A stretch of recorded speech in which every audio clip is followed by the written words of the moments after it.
Bonjour à tous et bienvenue dans cette première édition d'Undermag. Au programme aujourd'hui, nous allons voir une association écologique créée par un jeune lycéen. Ensuite, nous allons voir le profil prometteur d'un rappeur émergent du nom de BS. Et finalement, nous allons interviewer un métier de l'ombre, le speaker des Ducs d'Angers, dans un ice park avec l'ambiance des plus animées.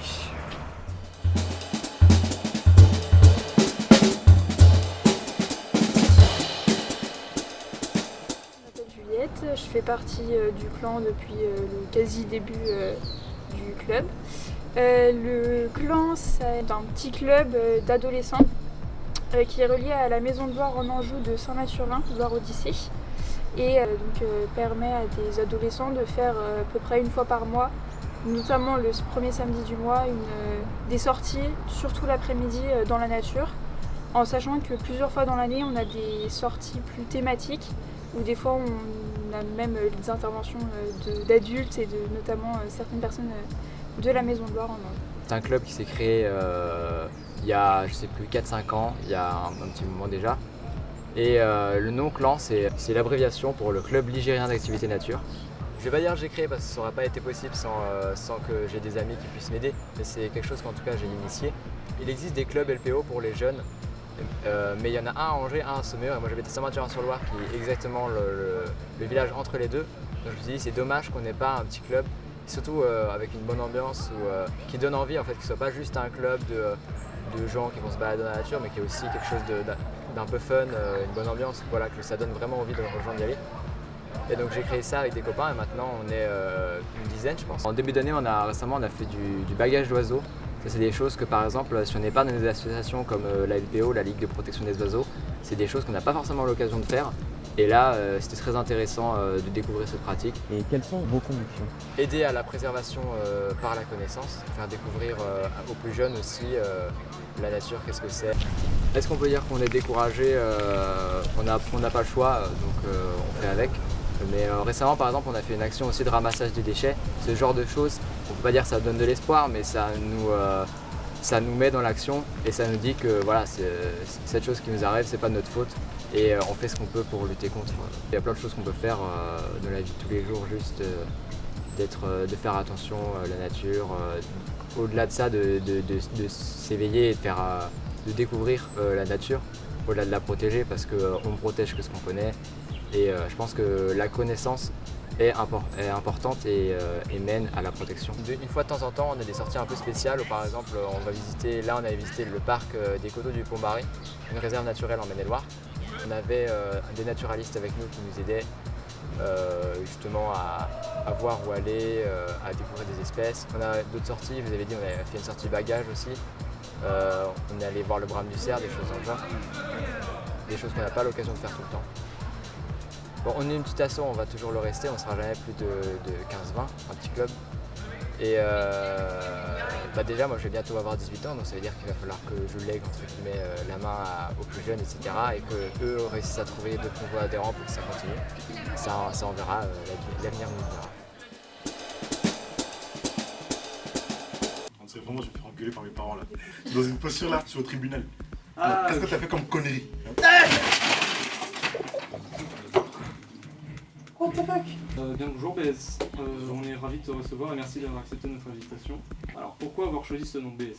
Alors il faut savoir que moi je suis quelqu'un à l'origine qui a beaucoup d'énergie à revendre et je me suis dit que je vais revendre ça à travers ma musique. Donnez des questions, la fâche m'a couvert un passion. À tel point je fais des comparaisons, si seulement, c'est ma fête mais c'est pas vrai, changer les idées c'est déjà fait. Pourquoi je m'arrête, ça ne bouge pas la tête, avec un conseil va vivre la paix. J'ai juste repris les deux parfums que j'avais, donc la bonne humeur et du sourire. J'ai juste pris les deux lettres, j'ai collé, ça fait BS. Ça fait que quand je fais de la musique, quand je fais un concert, ces deux points-là, je vais les partager avec le public. Mon influence est vraiment L2E. Depuis 2015, je suis en pétard. J'ai cassé des deux bords pour pétales de rose. Montagne de rose, faut des pétales de rose. Ça représente plus mon style, plus mes placements, comment je rappe. Est-ce que tu peux en dire plus un peu sur ta carrière, surtout ton collectif? C'est parce que je sais que du coup tu as la fameuse BS Squad. Pour moi, jouer en groupe, c'est hyper important. Ça fait 2 ans et demi qu'on travaille ensemble, si je dis pas de bêtises.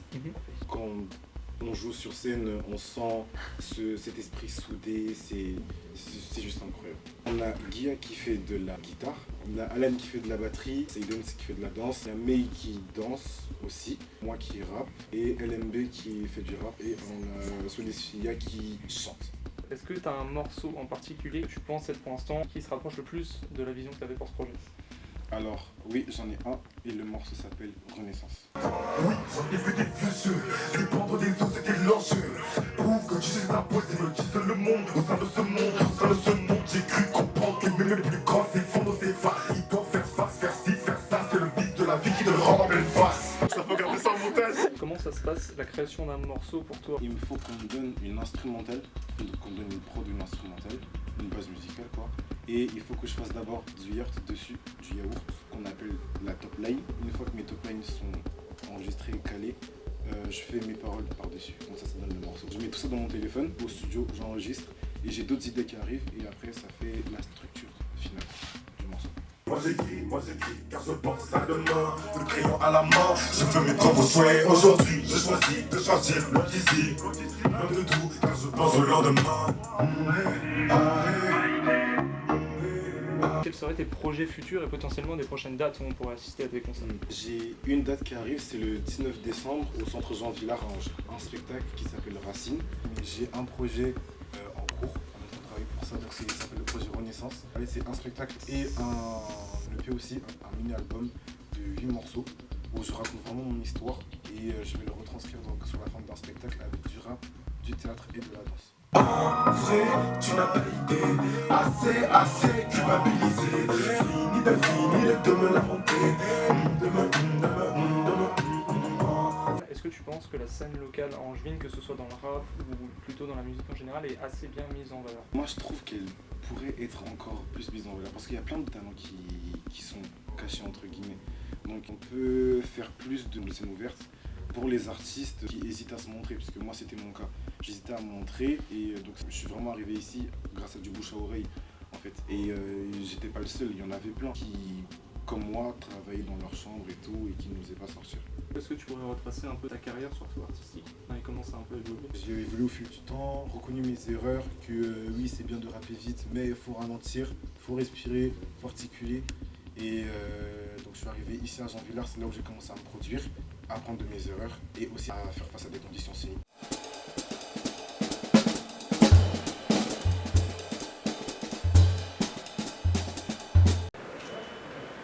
Nous sommes ici aujourd'hui à l'Ice Park d'Angers, l'une des patinoires les plus récentes de France, avec une capacité de près de 5000 personnes. Aujourd'hui, les Ducs d'Angers, une des équipes les plus importantes du hockey français, nous ouvrent leurs portes pour une soirée exceptionnelle. Et en plus, nous avons la chance d'accueillir la voix emblématique des Ducs à domicile, Thierry Moreau.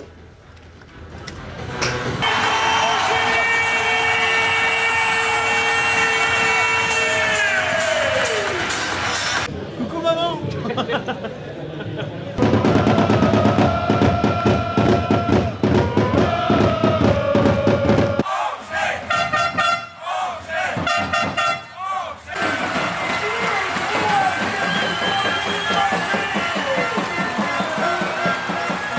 Eh bien écoutez, je m'appelle Thierry Moreau, j'ai 57 ans, je fais de l'animation depuis toujours.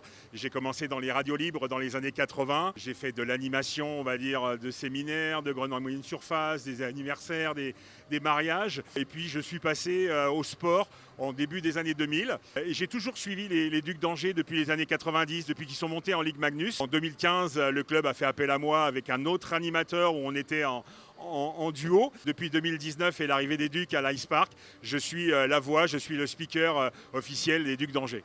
Dégagement interdit. Allez, retour en zone offensive pour les Ducs d'Angers.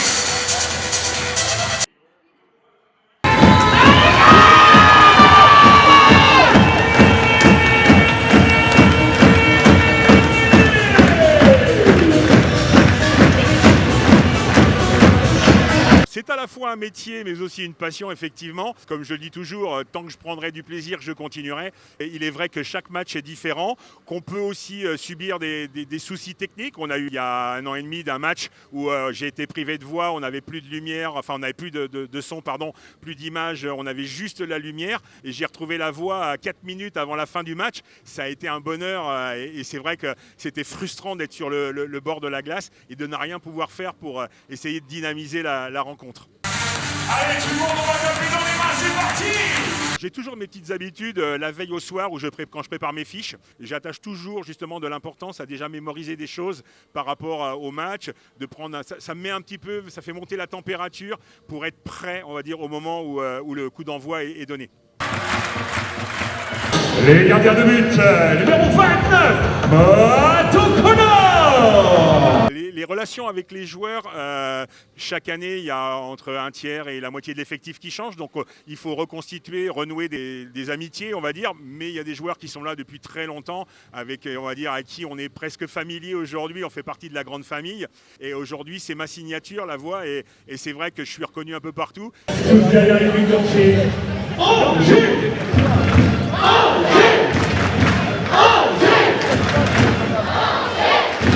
Je commence à signer des autographes, à faire des photos avec des fans, donc ça fait sourire. En Ligue Magnus, il y a tellement de matchs que chaque match est différent. On peut tomber sur une même équipe et ne pas être dans un grand soir. Et puis il y a des soirs où on va dire que tout va et on a un beau score.